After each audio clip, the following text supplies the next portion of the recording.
नमस्कार, स्वागत है आपका और आप देख रहे हैं अपना यूट्यूब चैनल रीमेक इट बात। 4206 पत्रांक दिनांक 22/11/2025 बिहार सरकार शिक्षा विभाग का वह आदेश जिसने विद्यालयों में प्रभार की स्थिति को स्पष्ट कर दिया है कि कौन व्यक्ति प्रभार में रह सकता है यदि वहां 1 से 5 के 6 to 8 में अगर हेडमास्टर और प्रधान शिक्षक बहाल नहीं है। उसी तरह माध्यमिक और उच्चतर माध्यमिक में यदि प्रधानाध्यापक बहाल हैं तब तो किसी भी वरीयता के निर्धारण की बहुत आवश्यकता नहीं है, वहां प्रभार की बात ही नहीं बनती। यदि वहां प्रधानाध्यापक नियुक्त नहीं है तो कैसे और किस तरीके से वहां किसको प्रभार दिया जाएगा। तो जब प्रभार देने की बात आती है तो प्रभार देने का मतलब यह है कि किसी न किसी वरीय को दिया जाएगा।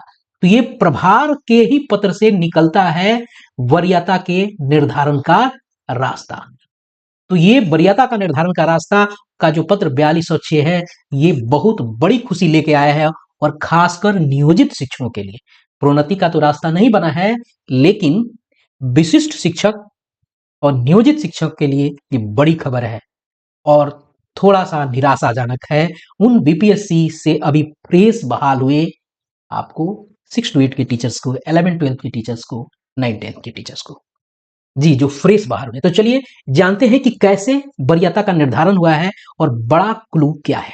आपको बता दें कि अगर शिक्षकों की श्रेणी अभी देखी जाए तो शिक्षकों की श्रेणी 4 प्रमुख रूप से है। एक आपका हो गया नियमित, हो गया जो पुराने शिक्षक हैं। दूसरा आपको हो गया नियोजित, जिसको स्थानीय निकाय का समझते हैं। एक हो गया आपको विशिष्ट शिक्षक, आपको हो गया। एक हो गया आपको विद्यालय अध्यापक। क्लियर है? विद्यालय अध्यापक, ये 4 प्रकार के अभी इस 4 श्रेणी में शिक्षक हैं। और कोटि अगर देखा जाए वर्गों की कोटि तो 1 से 5, 6 से 8, 9 से 10, 11 से 12, यही 4 कोटि के आपको विद्यालयों के स्तर है। 1 से 5 प्राथमिक, 6 से 8 मध्य, अगर 1 से 8 कोई है तो इसको प्रारंभिक कहा जाता है, 9 से 10 माध्यमिक और 11 से 12 है तो उच्चतर माध्यमिक, यही श्रेणी है। अब जब ये वरीयता का निर्धारण एक में हो जाएगा तो आप सब में समझ जाएंगे। चलिए हम इसको पहले जानते हैं और इस वरीयता के निर्धारण के आधार को मानक क्या बनाया गया, किस कसौटी के आधार पे आपको बताया गया है। यह एक बड़ी बात निकल के आई है, क्योंकि पत्र बहुत लंबा है, अगर इसको पढ़ेंगे तो वीडियो बहुत लंबा हो जाएगा।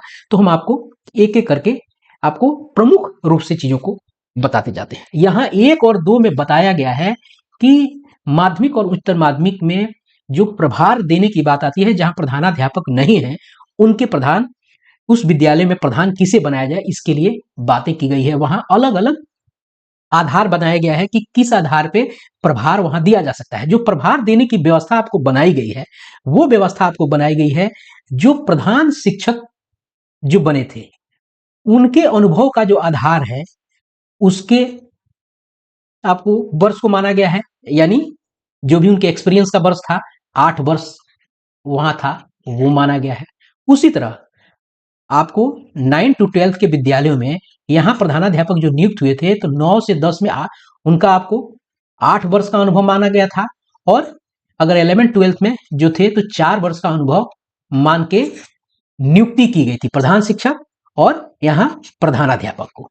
ठीक है, प्रधानाध्यापक है ये। अगर 9-10 में अगर 8 वर्ष आपने एक्सपीरियंस किया है तो आप परीक्षा दे सकते थे। 11-12 में 4 वर्ष है तो परीक्षा दे सकते थे। प्रधान शिक्षक वो दे सकते थे जिनको 8 वर्ष का अनुभव था, यही आधार था। और इसी 8 वर्ष 4 वर्ष की बात यहां प्रभार देने में की गई है और यही आधार बनाया गया है। अब चलिए हम आपको बताते हैं कि कैसे व्यवस्था यहां काम कर रही है। पहले हम जानते हैं माध्यमिक, उसके बाद हम प्राथमिक को समझेंगे। यहां कहा गया है कि कहीं भी किसी भी स्थिति में अगर वहां नियमित शिक्षक है तो वो वरीय होगा। बस ये समझिए, किसी भी विद्यालय में अगर प्रमंडलीय स्तर का जो शिक्षक संवर्ग है जो मरणशील माना गया है कि अब जैसे वो पद वहां अगर शिक्षक रिटायर्ड होते जाते हैं वो जो संवर्ग है वो मरणशील माना जाता है, तो अगर वो पदस्थापित है तो उस स्थिति में सबसे सीनियर वही होंगे। क्लियर है? उसके बाद बात आती है स्थानीय निकाय शिक्षक, विशिष्ट शिक्षक और विद्यालय अध्यापक।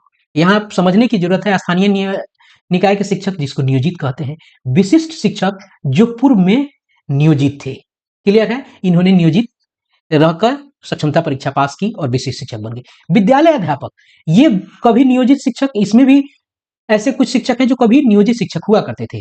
विशेष शिक्षक भी कुछ विद्यालय अध्यापक बने हैं, तो ये विशेष शिक्षक भी तो कभी नियोजित हुआ करते थे। और विद्यालय अध्यापक में कुछ ऐसे लोग भी हैं जो बिल्कुल आपको फ्रेश आए हैं। तो यहाँ आधार क्या माना गया है, अगर माध्यमिक विद्यालयों में देखा जाए तो यहाँ थोड़ा सा हम पढ़ के बता देते हैं कि माध्यमिक शिक्षक आपको विद्यालय अध्यापक को यदि स्थानीय निकाय शिक्षक प्रशिक्षित या विशिष्ट शिक्षक अथवा विद्यालय अध्यापक या निकाय शिक्षक जिसको शहरी निकाय कहा जाता है एवं विशिष्ट शिक्षक अथवा स्थानीय निकाय शिक्षक प्रशिक्षित शिक्षक एवं विद्यालय अध्यापक के रूप में न्यूनतम 8 वर्ष का अगर 9 से 10 वर्ष में अगर उनको अनुभव है तो वो प्रभारी होंगे।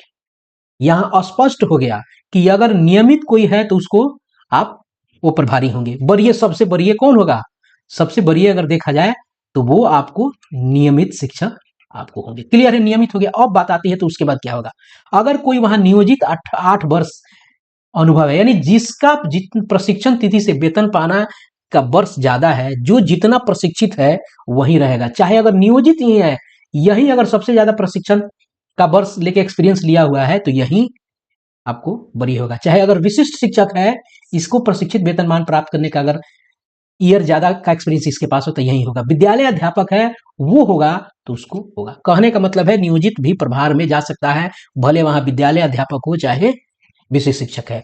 ये मामला सब में बनता है। अब चलते हैं हम माध्यमिक का, हम समझ गए, थोड़ा यही ध्यान दे देते हैं हम उच्चतर माध्यमिक में भी हम आपको यही पैमाना आपको बनाया जाएगा, यही पैमाना है, इसके अलावा कोई पैमाना नहीं है। अगर आगे उच्चतर माध्यमिक में भी अगर बात की जाए तो उच्च माध्यमिक में विद्यालय अध्यापक को यदि स्थानीय निकाय शिक्षक यानी प्रशिक्षित शिक्षक, विशिष्ट शिक्षक, विद्यालय अध्यापक यानी निकाय शिक्षक, विशिष्ट शिक्षक, निकाय शिक्षक प्रशिक्षित एवं विद्यालय अध्यापक के रूप में न्यूनतम 4 वर्ष का 11-12 में अगर किसी को अनुभव है तो हो सकता है। ध्यान रखिएगा, अगर वो उच्च माध्यमिक शिक्षक विद्यालय है अगर 9 से 12 में है तो यहाँ कोई 11 से 12 का कोई शिक्षक है और जिसको 4 वर्ष का अनुभव है वो वरीय वहां होगा, चाहे वो किसी संवर्ग में, वहां वो वरीय हो जाएगा। अगर मान लीजिए 4 वर्ष का अनुभव नहीं हुआ तब भी की स्थिति में अगर अर्हता नहीं होता है, यहां लिखा गया है, ध्यान रखिएगा, यहां लिखा हुआ है उक्त अर्हता, या अर्हता नहीं होता है अर्हता होता है वाले माध्यमिक और उच्च माध्यमिक शिक्षक विद्यालय अध्यापक को विद्यालय के प्रधानाध्यापक का प्रभार दिया जाएगा। अगर ये अर्हता नहीं रहता है किसी के पास अगर 4 वर्ष नहीं अगर 3 वर्ष ही रहता है तो उस कंडीशन में माध्यमिक शिक्षक या उच्च माध्यमिक शिक्षक विद्यालय अध्यापक को विद्यालय का प्रभार यानी माध्यमिक शिक्षक वाला को आपको दिया जाएगा। यहाँ क्लियर स्पष्ट कर दिया है कि उक्त अर्हता वाले माध्यमिक उच्च माध्यमिक विद्यालय को प्रभार दिया जाएगा। और एक ही विद्यालय में अगर उक्त आपको अर्हताधारी आपको माध्यमिक शिक्षक विद्यालय अध्यापक उच्च माध्यमिक शिक्षक विद्यालय अध्यापक दोनों हो तो उच्च माध्यमिक शिक्षक और विद्यालय अध्यापक को प्रधानाध्यापक माना जाएगा। अगर दोनों है तो वहां किसी भी स्थिति में आपको एक ही विद्यालय में अगर ये जो उक्त अर्हताधारी माध्यमिक शिक्षक और व्यवस्था होते हैं तो वहां उच्च माध्यमिक शिक्षक वाले को दिया जाएगा। मान लीजिए कि 9 से 10 वाला शिक्षक है, उसको 8 वर्ष का अनुभव है और 11-12 का भी शिक्षक है, उसको भी 4 वर्ष का अनुभव है, तो इसको वरीयता आपको क्रम में ऊपर रखा जाएगा, ये प्रभारी होगा, न कि 9 से 10 वाला, क्योंकि संवर्ग में आपका ऊपर है। स्पष्ट हो गया इससे। अब चलते हैं आगे, हम बात करते हैं 1 से लेके आपको 8 में, 1 से लेके 8 ही 1 से 5 में पहले देखते हैं, उसके बाद हम जानते हैं आगे कैसे आपको काम वो करेगा। चलिए देखते हैं जरा हम उसको। अगर प्राथमिक विद्यालय की बात की जाए तो प्राथमिक विद्यालय में नियमित शिक्षक अगर कहाँ कोई है तो नियमित शिक्षक वहां प्रभारी आपको होगा। अगर नियमित शिक्षक नहीं है तो न्यूनतम 8 वर्ष का शिक्षण अनुभव यानी प्रशिक्षित शिक्षक, और प्रशिक्षित शिक्षक का मतलब होता है जिसने ट्रेनिंग कर लिया है उसके बाद का, ऐसा नहीं है कि बहाल हो गया शुरू में तो अनट्रेंड वाला गिनती नहीं किया जाएगा।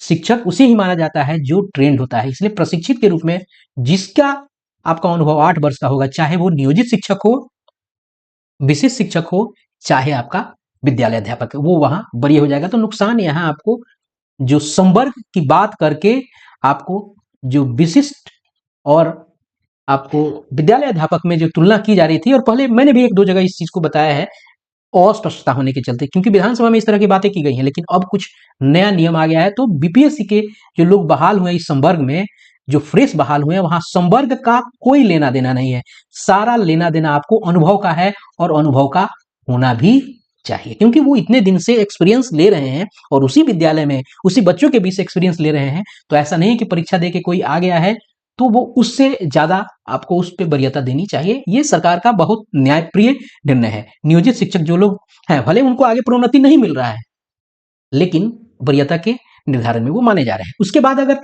1 से 5 की बात हो गई, वही बात अगर मध्य विद्यालय में भी देखा जाए तो मध्य विद्यालय में भी कंडीशन बनाई जाती है कि देखिए, इसको जरा समझने की जरूरत है। मध्य विद्यालय में नियमित शिक्षक है तो आपको वो प्रभार में होगा।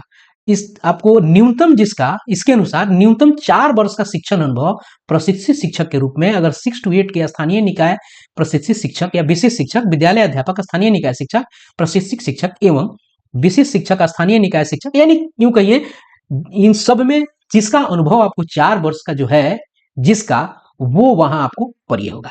क्लियर होगा। और इस वर्णित मापदंड के अनुरूप 1 से अधिक शिक्षक होंगे तो उनके आपसी वरीयता का निर्धारण जन्म तिथि के आधार पर किया जाएगा, और जिनका जन्म तिथि पहले होगा वही वरीय होगा, और उन्हीं को प्रधानाध्यापक का प्रभार दिया जाएगा। यहाँ एक चीज स्पष्ट कर देते हैं, बहुत सारे लोगों को कंफ्यूजन है कि पहले इसको थोड़ा सा आगे बढ़ाते हैं। अगर जन्म तिथि भी समान हो तो अंग्रेजी के शब्दकोश के अनुसार जिस शिक्षक का नाम पहले आएगा वो वरीय होगा, उन्हें प्रधानाध्यापक का प्रभार दिया जाएगा। यह एक चीज स्पष्ट कर दें कि अगर किसी भी विद्यालय में प्रधान शिक्षक या प्रधानाध्यापक गए हैं, वहां नियमित हो चाहे कोई हो, वो शिक्षक ही रहेगा। वहां स्कूल हेड प्रधान शिक्षक और प्रधानाध्यापक ही होंगे। वहां प्रभारी की तो बात ही नहीं है, ये पूरा पत्र ही प्रभारी के लिए है।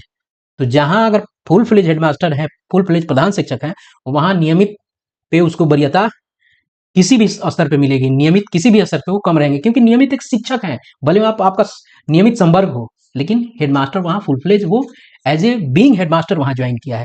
तो आप स्पष्ट हो जाएं। अगर बहुत सारे लोगों को ये डर है कि क्या हम वहां प्रधान शिक्षक ज्वाइन किए हैं, वहां एक नियमित शिक्षक है, तो क्या प्रभार उन्हीं को मिलेगा? प्रभार कैसे मिलेगा? प्रभार तब दिया जाता है जब वहां उस सीट पे कोई नहीं होता है। जब आप उस सीट पे हैं तो प्रभार देने की बात ही आपको कहां से आती है। चलिए, एक बहुत बड़ा और ध्यान देने वाला बात है कि मध्य विद्यालय में पदस्थापित 6 to 8 के शिक्षक को यदि उक्त कंडिका में वर्णित अर्हता न हो, अगर मान लीजिए कोई विद्यालय 6 to 8 में है और उसको 4 वर्ष उसको नहीं हुआ है, उसको उसकी अर्हता नहीं है, अथवा यानी 6 to 8 में शिक्षक पदस्थापित ही नहीं है, तो न्यूनतम 8 वर्ष का शिक्षक अनुभव प्रशिक्षित शिक्षक के रूप में 1 से 5 के स्थानीय निकाय शिक्षक, प्रशिक्षित शिक्षक या वरिष्ठ शिक्षक, वो जो भी है स्थानीय निकाय जो होगा, उसको प्रभारी नियुक्त किया जाएगा। तो सबसे बड़ी बात अगर इस पत्र में है तो 1 से 5 के शिक्षक भी 6 to 8 यानी मध्य विद्यालय के प्रधानाध्यापक हो सकते हैं,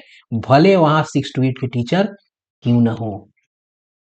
तो अगर इस पूरे कंक्लूजन पे निकाला जाए तो जिसका अनुभव ज्यादा है वरीय वही होगा।